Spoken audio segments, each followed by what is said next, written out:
Hello, Yakri here with another Warframe video. I guess you would call this more of a tips and tricks video with a side of a little more debunking for Saryn.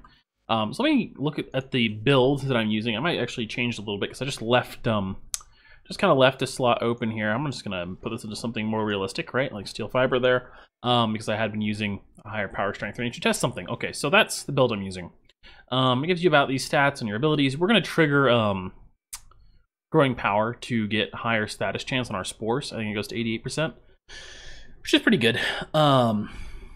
So I think I might have discovered one of the sources of sort of rumors that the spores aren't spreading correctly, or people feeling that they aren't spreading correctly. And that's that spores can spawn invisibly on enemies.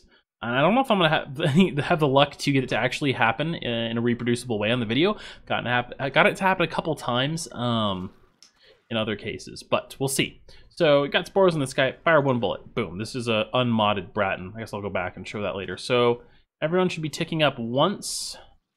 Yeah, I think that guy's getting one tick. So this guy's got one spore on him, right? Just tick, tick, tick. Okay, so let's pop it, and it's still popped up. Pop it again, pop it again, pop it again. Oh wait, here we go. Pop it again, again. Did it do it? No, it's on his foot. Fuck. I don't know if I'm gonna be able to get it to happen. It doesn't happen all the time, obviously. But they can spawn completely inside. Ah, now they're dying and getting more spores on him. They can spawn completely inside an enemy. I think it spawns like up in the little hood thing on them, right? And you can't see it on the heavy gunners. It kind of depends enemy to enemy, right? But it can certainly happen on some enemies. I don't know if I'm gonna have the. I should have probably taken a screenshot of it before, because I might just not get it to happen again. So that's one thing. I think that's been somewhat of a source of claims that spores are bugged. So if you see a guy with no obvious spores on him, maybe take a look for you know, ticks of damage, because it could very easily still be happening. You know, still getting taking damage from spores. Here's the other thing. So this maybe should have been obvious to everyone, right? But if you cast spores once, right, that will put 3 spores on this guy. Actually, you can only see 2 here, right? I think. Yeah, you can only see 2. And you should see 3 damage ticks. That's because one of them is like hidden up there or some shit. Yeah, somewhere non-obvious. That's a good illustration of what I'm talking about. So here's the thing. If you want to spread these to enemies, you need to actually shoot them more than once. So I shoot them once. This puts 1... Shit, did 2 bullets go off? I think it's just 1, right? Yeah, I'm seeing 1 tick. Yeah, okay. So it puts 1 spore on all the enemies within range. Now here's the thing. The damage of spores increases for every tick of damage from a spore that happens. So if there's only 1 spore on enemies like this, the rate of increase of the spore damage is much slower than it otherwise would be. Okay? So what you need to do is this original target, you just spray him with bullets. Oh, wait. Put on Toxic Lash first, spray him with bullets. Some weapons also don't really work well unless you put Toxic Lash on. Like the fart clouds from the Tord don't appear to pop spores, or at least they do. It's very inconsistent unless you have Toxic Lash on, in which case any touch of damage from that fart cloud will pop a spore. In fact, I believe it actually ends up popping all the spores on them every tick. So it's pretty good that way. Probably because it's AoE. Or maybe it's just multiple instances of damage, I'm not sure. Anyhow, so that's a little bit of a tip right there. Here's the other thing. So what you want to do, basically what this leads you to, is that if you put spores on a guy, you should have a weapon that can rapid fire. And you should actually like spray them with bullets. And now we've got spores on everyone. As you can see, my spore like count. Ah, but I didn't quite everybody. There we go. My spore count's going up really fast. And if you spray someone more, I'm pretty sure, I believe that because of the burst spores, causes extra damage tick instances, and the damage propagates faster.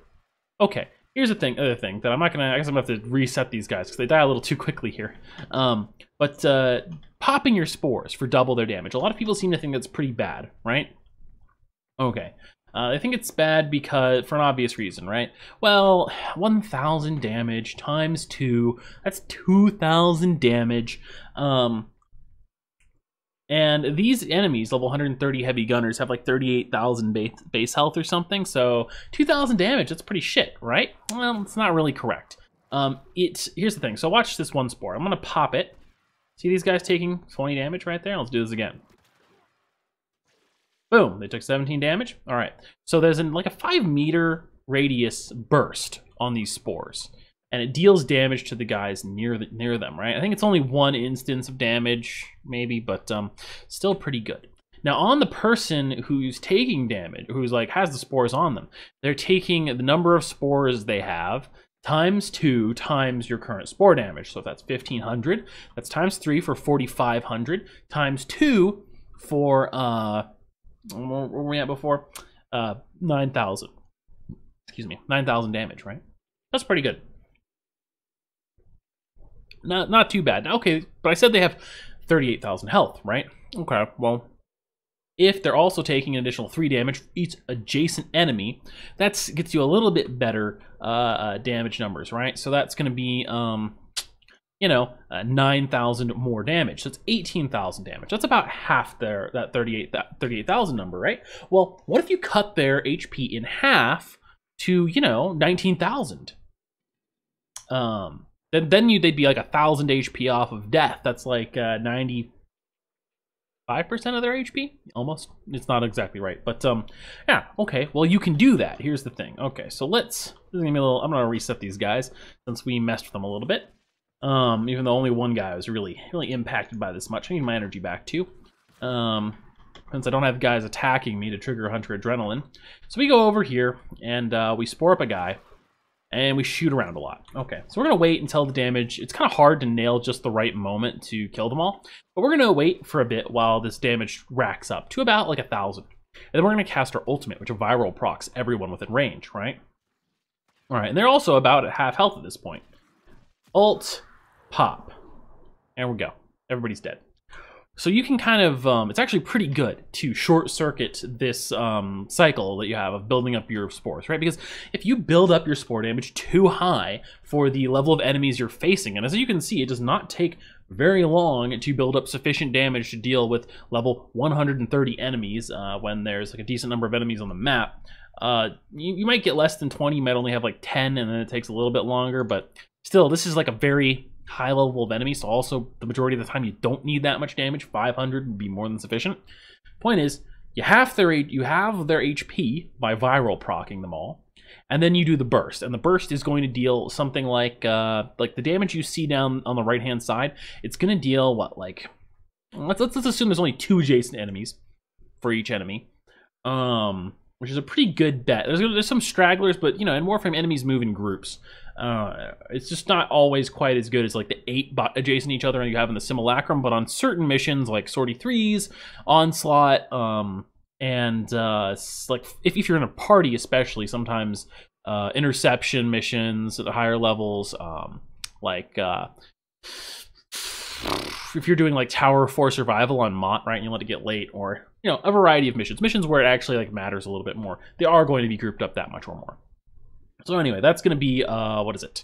So you have, let's say, 1,500 times 2, that's 3,000, times 2, that's going to be 6,000, and the main guy is taking 9,000. So that's going to be about, why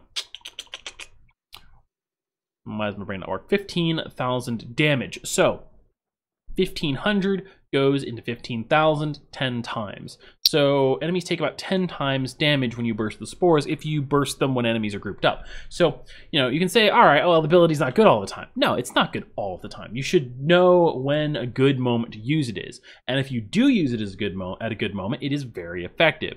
And you have other options for the rest of the time, right? And you can use your ultimate and just clear off a lot of enemies. If they don't have very high HP, you can simply let the spores spread. Or you can just kill enemies with Toxic Clash. Alright, so, yeah, I think that pretty much covers that. It's very good damage. Let me think if there was anything else I needed to include in this video.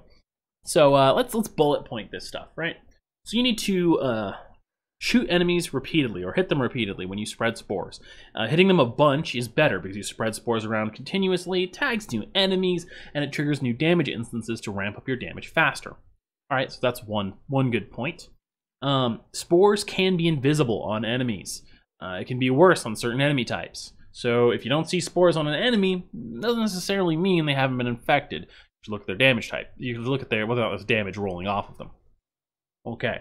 Remember that viral damage essentially doubles the damage that enemies take, or in other words, halves the damage required to kill them by halving their HP. Okay, so viral, very good. Your ultimate, it triggers viral in a well, it's not a 50-meter radius like baseline, but the way I have it set up, it's a 56-meter radius, and you can set it up that way as well. So it's very effective. And spores do deal a burst of damage around them when they are burst, with your one ability reactivating it, right? So you can actually get pretty good AoE damage going on with that ability. Okay. I think that pretty much covers the list. Other thing I did want to talk about that I kind of mentioned offhandedly before is that a lot of people, like for example, Tactical Potato, I watched his video on Saryn earlier today, and he mentioned that he was experiencing walking into rooms in the Sanctuary Onslaught and finding enemies that do not have spores on them. Now, I've played Sanctuary Onslaught in public. I've played it in solo a lot on Saryn since she was reworked, and I've never experienced this in a way that surprised me. What I mean by that is I've walked into rooms and had enemies with no spores on them. But the reason they had no spores on them is because they just spawned in and no spores had been spread. And I knew that because I was running enemy radar and actually checking for this actively. Okay, so that's like a cause of a ton of the inconsistency issues. You actually need to keep shooting enemies and spreading more spores. Whether or not there's perhaps some other rarer bug, I don't know, but I've done like 3 straight days of just testing this over and over again with a good chunk of my time every day, and I've never ever found an instance of spores not spreading to enemies within their range. Yeah, but I think the visual bug plus just enemies spawning in weirdly because of how Warframe spawn mechanics work pretty much cover that. Yeah, all right, so that's the tips and tricks. Don't forget that enemies are spawning in all the time. You need to keep spreading spores to keep your coverage up. Don't forget that you need to shoot enemies repeatedly to actually get good spore spread going around. Don't just like click it out there, fire one bullet, and you're good. It does mean that machine guns, burst fire weapons, etc. are decent for Saryn, or at least convenient, I think is a good way to put it. Yeah, don't forget that combo is actually a lot better than many people give it credit for, especially if you wait for a good opportunity to use it. Like a bunch of enemies are grouped up, you fire off your spores, especially lower level missions. You could just fire your spores, shoot a couple times, then activate spores again. Boom, they're all dead instantly. Very helpful, especially if you like using single target weapons. In general, I think Saryn's kind of like a good, always been a good frame to make up for the downsides of using single target weapons if that's the kind of playstyle you like. And I don't think that's really changed because of her great AoE utility. All right, thank you all for watching. If you like this video, you want to see more content like it, let me know, and be sure to like, comment, and subscribe. I really appreciate it. That's all for now. Yakri out.